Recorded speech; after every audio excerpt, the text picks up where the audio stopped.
Greetings for the day. Welcome to another session of Computer Networks. My name is Mohammad Rahmat Ali. We are into a fourth unit of Computer Networks. So we'll be continuing the topic domain name system. So before we start this complete thing, let me recall what we have studied in the previous session. We studied about what actually is DNS and how DNS works. So what actually is a DNS? DNS means domain name system. It is used to identify the IT protocol or the IP address which is used to reach some particular destination or to reach some particular place. So for that purpose, we'll be using a particular IP address or the name of that particular domain. The domain can be anything. It can be a website, or it can be a email host, or it can be a mail server. It can be anything. It depends on the person who is actually using that particular thing. So this is a pictorial representation or diagrammatical representation how it actually works. So in the previous session we studied, or we stopped at DNS namespace. So we'll start it again from here. A namespace that maps each address to a unique name can be recognized in two ways. The first one is the flat or hierarchical ways. Okay, what do you mean by this flat namespace? In a flat namespace, a name is assigned to an address. A name in this space is a sequence of character without a structure. Okay, it will be having a name series, and it is not actually a structured one. So it is just a flat name. The domain name can be any name. It doesn't recognize it as a name. So what actually happens, a name in this space is sequence of characters without a structure. The next one is a hierarchical namespace. In a hierarchical namespace, each name is made of several parts. The first part can be defined as the nature of the organization. The second part can be defined the name of an organization. The third part can be defined as a department in the organization, and so on. For an instance, if I tell you, I guess you all have got the email ID of the Windows team. If you observe it, the first indicates the roll number which belongs to our college. It's a college related thing. Then it is been assigned with @islec.ac.in or islec or isleceng.ac.in. So what actually this means? This indicates the domain that we have. What is the domain? The domain is of ISL. The domain is of ISL. In the same way, the example is given below, like the different example with reference to the websites or the host that it has been there. If you observe the website of Usmania, it also has an education, like what actually it is, Usmania University.ac.in. .ac.in indicates a particular domain which it belongs to. It belongs to an university domain. And also we have studied in the previous session, domains are classified with reference to different things. It may particularly belong to one particular organization, one particular university, one particular place, one particular nation, or one particular country, or it can belong to a global type of a thing. How will you indicate? In the last session I told you, .in indicates India, .ch indicates China, .pk indicates Pakistan, .uk indicates United Kingdom, .us indicates United States. So this domain is been assigned with reference to country. With that country code, we can be able to recognize that this particular website belongs to this particular country. In the same way, if you see the website address of JNTU, jntu.ac.in, it indicates that particular website belongs to that particular website university. AC.in indicates that it is particularly belong to that university, and some of the domains will be something like edu.ac.in. This indicates that edu belongs to educational domain. It belongs to educational domains. All of the website with the extension .edu indicates that this particular website belongs to an educational domain. It can be a school, it can be a university, it can be a college, it can be a institution, it can be a small tuition place, it can be anything. What edu assigns? Edu assigns it actually is an educational domain. Now moving forward, what it says, the domain namespace. To have a hierarchical namespace, a domain namespace was designed. In this design, the names are defined in an inverted tree structure with the root at the top. The tree can only have 128 levels, 0 to 127. Now, what actually it indicates? See, if at all, if you observe it over here, here it indicates, see, .com, .edu, .org, .ad, somewhat. Now, with reference to this, you will be having the address something like this. How the address will be? The address will be like considering my particular name. My particular name is Muhammad Rahmat Ali. So I am making a domain with reference to educational website in India. So how it will be? Muhammad.rahmat.ali.islec.os Indica Usmania OS Indica Usmania University .edu.ac.in. This indicates the level of hierarchy. This indicates the level of hierarchy, or it can be anything x dot y dot z dot a dot c dot edu dot in or edu.ac.in. It can be anything. It can be anything. So this domain namespace indicates it's an inverted tree which indicates the level of the domains that you are using. The level of domains that you are using. If at all it is not been leveled properly, then we cannot reach that particular web address at that particular instance. So the sequence of the address is also important, the name is also important. And also in the last session I told you, if at all if you don't remember the name, you can directly log in with reference to the IP address that has been given. The best example is when you log into your router, internet router, you don't put any of the name, but you put directly the IP address by which you can log into that particular router. But with reference to the google.com, facebook.com, yahoo.com, you directly put it as google.com. You will not put the IP address for that particular link. Why? Because we doesn't know that particular IP address, or because that IP address might be a lengthier one or a small one. It can be anything, like that IP can be IPv4, IPv6. It can be anything. So we directly remember the names. As our human psychology says, we directly remember the names rather than the numbers. So this is with reference to the domain name system. Now, what actually is a domain name? What domain name indicates? Each node in the tree has a domain name. Like I have told you, everything which is been indicated is with reference to domain. For instance, if at all if you remember, ISL has got one domain. ISL Engineering College has got one domain. In that domain we can have subdomains. How we can have subdomains? The subdomains can be with reference to the departments. CSE has got one domain, ECA has got one subdomain, and IT has got one subdomain, EEE has got one subdomain. In that subdomain also we will be having subdomain. How? For first year, second year, third year, and final year.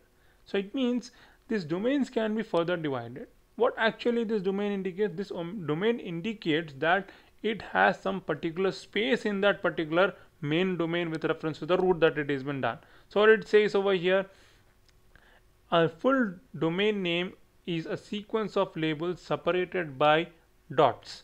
The domain names are always read from the node up to the root. How? See, like I have told you, like always I tell you, like my email address is rahmat_ali2u@yahoo.com. It indicates, like, see, from where I am starting from my name or from my particular address to where I am getting ended up with. I am getting ended up with the root node. What is the root node? My domain is yahoo.com. So I am using it as, or I am using Yahoo. So I will go to the main root domain as Yahoo. So that's the only thing that is been said over here. The domain names are always read from the node up to the root.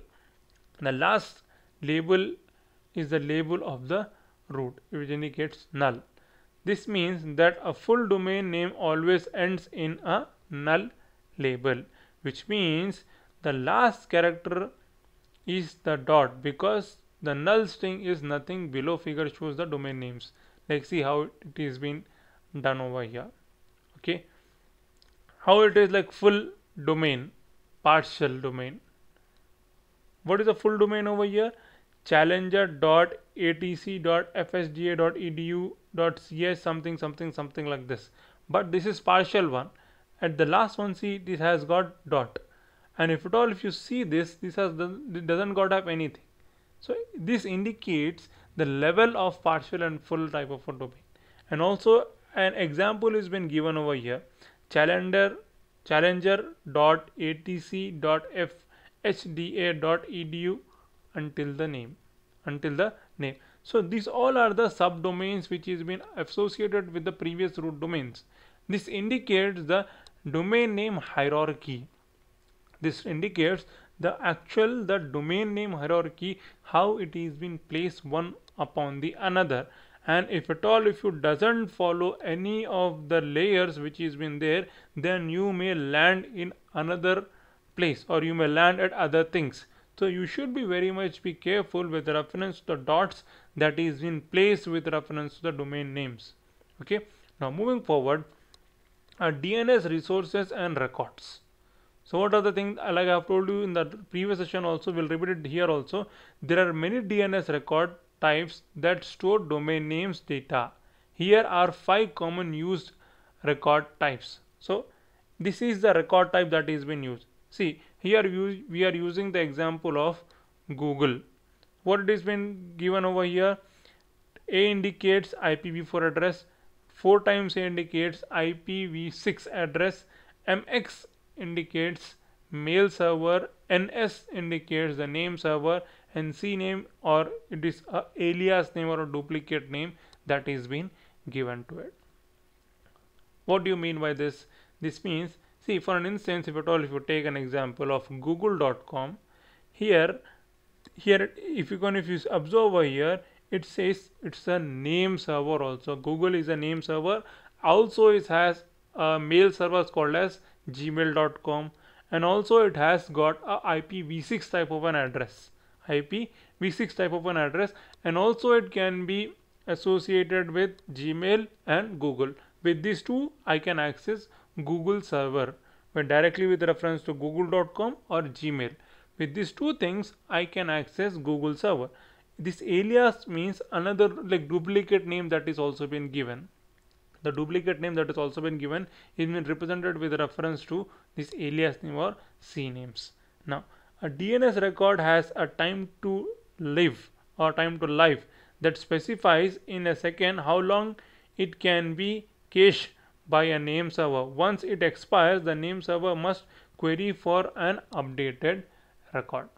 To understand this better, I will give you an example of facebook.com. If you write facebook.com, you will land up at the Facebook login page.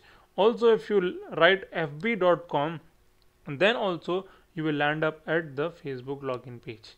How it has been done? This has been done with reference to the updation of record. Some people might not write facebook.com, but they'll write fb. So they also will landed to the Facebook login page. So this has been said over here, like DNS resources and records are being used to utilize a proper thing so that you may land or you may go to a proper domain where you want to work or where you want to be. So this is done with reference to the domains and subdomains, or a root of hierarchy of domains which is been placed one over the other. So now the next one is the name servers. What are name servers? Name server stores information about the namespace in units called zones. Now what it is? The name server that loads a complete zone are said to have authority for or to be authoritative for the zone. Usually more than one name server are authoritative for the same zone. This ensures the redundancy and spread of the loads. Also, a single name server may be authoritative for many zones. How it is been done? It is been done with reference to this. This is a small example with reference to nomium.com, which has given the name server and their zones. With reference to this, you can understand how this will work with reference to the things. And now what are the things? The types of name servers. What are the different types of name server? two main types of servers. The first one is authoritative, in which we have master and slave. So what does master does? Master where the data is edited and slave where data is replicated. In the name server, there are two things. But the first one is authoritative, the second one is caching. In authoritative, you have the first one as master where the data is edited, and in slave where the data is being replicated to. What do you mean by this caching? Or what do you spell it out? Stores data obtained from an authoritative server. Most common name server implementation BIND combines these two into a single process. Now there is no special hardware necessary for this particular thing. Now what is name server architecture? What do you mean by this name server architecture? You can think of a name server as a part of a database server answering queries about parts of the namespace it knows about, that is authoritative for. The next one is the cache, temporary storing data it learns from other name servers, and the agent helping resolvers and other name servers finding data that other name server know about. So this is an architecture with reference to the name server architecture or the name server. Now how it works? It works in this way: from the disk to the master server, from the zone server, and this is with reference to the name server architecture. Now with reference to the authoritative data, how it works? Resolver queries, now the response has been given, and with reference to the using other name servers, how it works? The resolver, now see, the query is been sent to the agent, now with reference to the arbitrary name server. Now the query is sent back to the arbitrary name server, and the response is sent back to the cache data or response from the name servers. See how this is how it works with reference to the responses. Now what do you like? How the cache data will work? Like the resolvers query, the response. This is how it works with reference to the cache data. Now the next one is with reference to the emails. We'll study about these emails in the next session, but as of now I hope you understood with reference to this name servers and the namespace architecture and all these things. If at all if you have any doubt with reference to this particular thing, you can come down to college for a personal question and answer session. We'll be having a question answer session for all of you for doubt clarification session. I'll let you know all these things. Until then, have a great time, have a great day. See you in the next session. Thank you.